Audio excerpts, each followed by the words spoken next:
And I am done.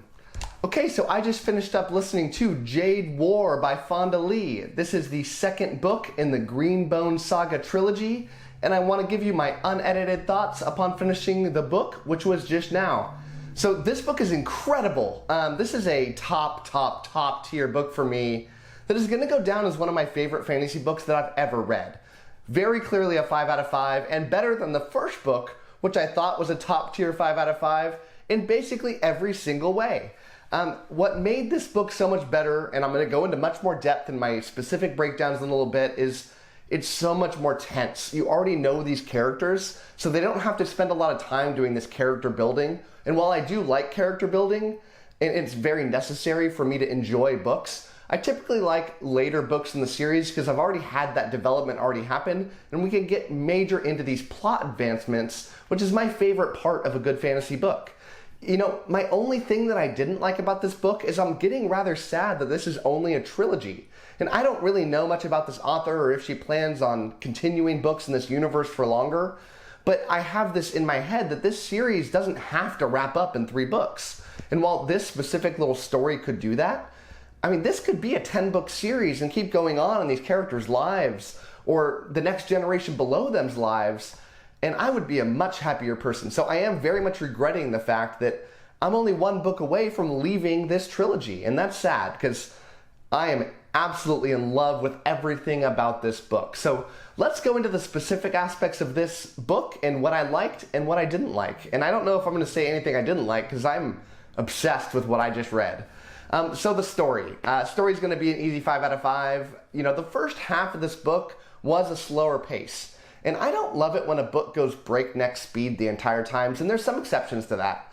I do like some calm before the storm, and this book had that.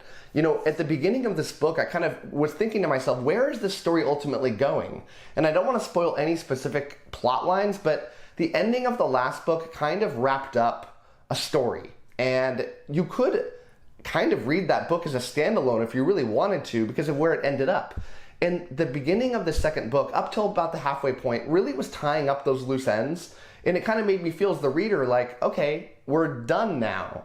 But that's not true. Clearly not true, because the second half was breakneck speed. Major event after major event happened. And it painted these characters in a different light for me. It made me literally sitting on the edge of my car seat while I was listening to this on my commute to and from work. Just major action pieces that were so well done. The surprises and the twists that came into this, you know, should have shocked me. You know, I've been talking about this book on my Discord channel, and if you haven't joined yet, I encourage you to so we can talk about these books as I'm going through them. And a link will be below in the description.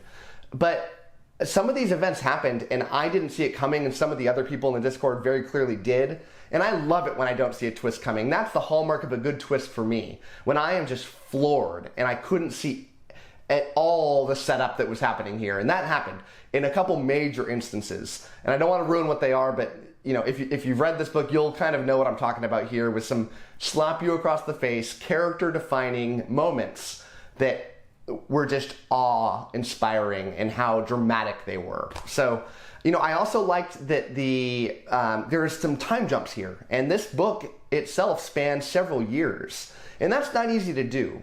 But every time the time jump happened, I thought it was deserved, it made sense, and it didn't feel me as the reader saying, man, I wish that we were there for all those moments. It did a very good job. And I've read a lot of fantasy books that try this time jump thing in an individual book, and it feels clunky. This was anything but, and it worked perfectly well.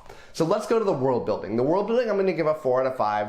The world's not incredible. It's better than the first book, in that in the first book, the entire book takes place in the city of Jianlun, and it's a single city. It's not like special in any way that made me really remember it forever. It basically kind of feels like a generic major city set with this Asian inspiration. But yeah, I was not thrilled by it, and it was okay. The second book greatly expands where this book takes place into a couple different locations. And so I did think the world building was better, but still it's not in that upper echelon of fantasy books that, you know, have this whole continent view and really just make you want to stare at a map and take it all in. It's not like that at all. So the world building is good, but this book is not about the world building, clearly. This book's about the story and the characters. Let's go to the fantasy elements. And the fantasy elements, I'm going to give a 3 out of 5. They're okay. The only fantasy element that exists in these books is the existence of Jade. And Jade in this book, if somebody wears it and they are already have a natural ability to get powers from this, which a lot of people do, then they will be stronger, faster, quicker thinking. It makes them kind of superpowered. Not ridiculous. They're not like Superman, but they are stronger and a lot of beneficial things for a fighting culture. That's it.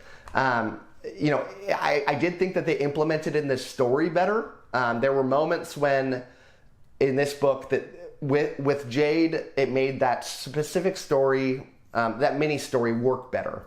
And work at all, because it wouldn't have worked without that. They would have had to totally rewrite it. In the first book, I thought that Jade could have been totally out of the book and it wouldn't have mattered in the slightest, but that's not true here. I'm just not in love with it. There's no magic system involved. There's nothing to wow me as a fantasy reader, and I still think that you could rewrite this book without the existence of Jade and it would still be just as good. But yeah, just nothing majorly special.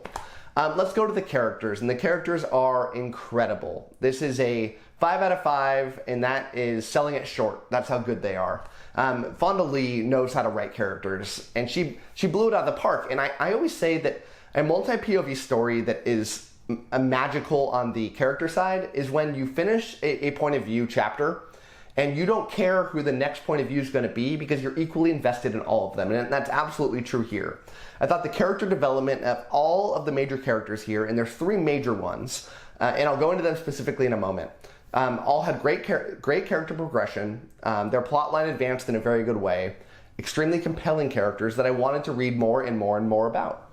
Starting with Andon. Andon is the step brother, not so much step brother, but he's adopted brother, and he gets a major focus here. And you're not quite sure where his plot line is going to go in this story because he starts this book in a totally different area, doing his own thing, and he doesn't want to really be associated too much with the major events that are happening here. And I'll leave it at that.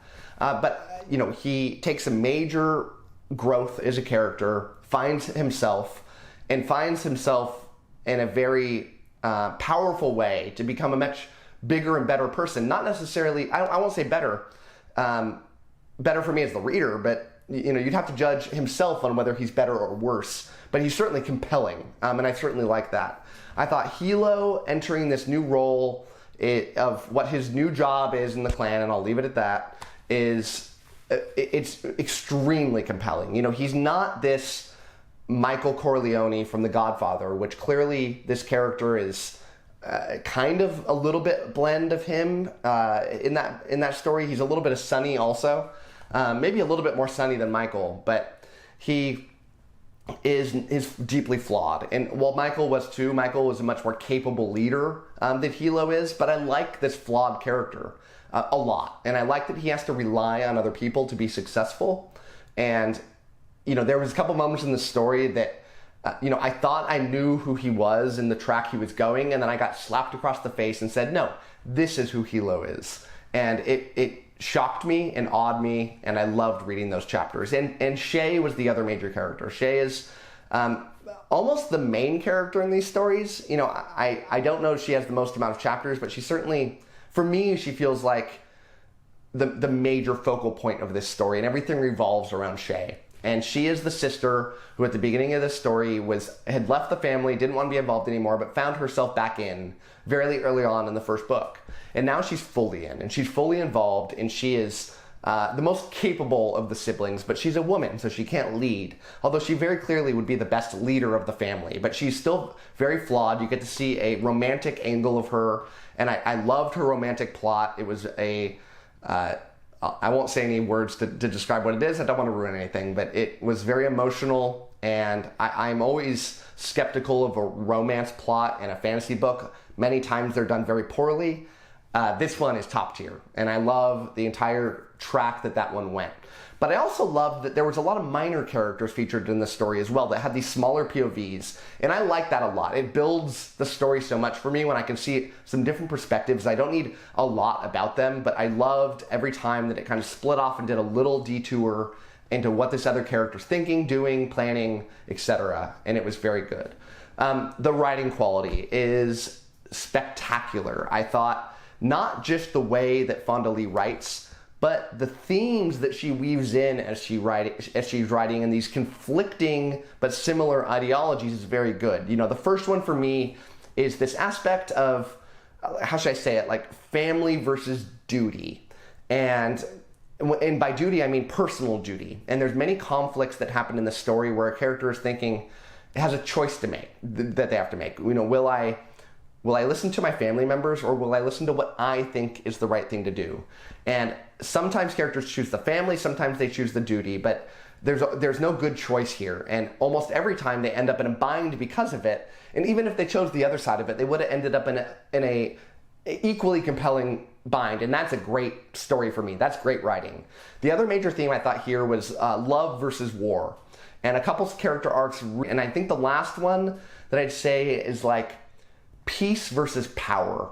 And, you know, I would say that 𝐒𝐿𝐤 and 𝐒𝐫𝐿𝐤 both struggle with this, and at times they think one way and then the real truth is the other way, or one thinks one and the other thinks the other, and they swap. But yeah, very well done and very compelling. So overall, the enjoyability was, if you haven't been able to tell by now, it's a very clear 5 out of 5. I thought this story was wonderful.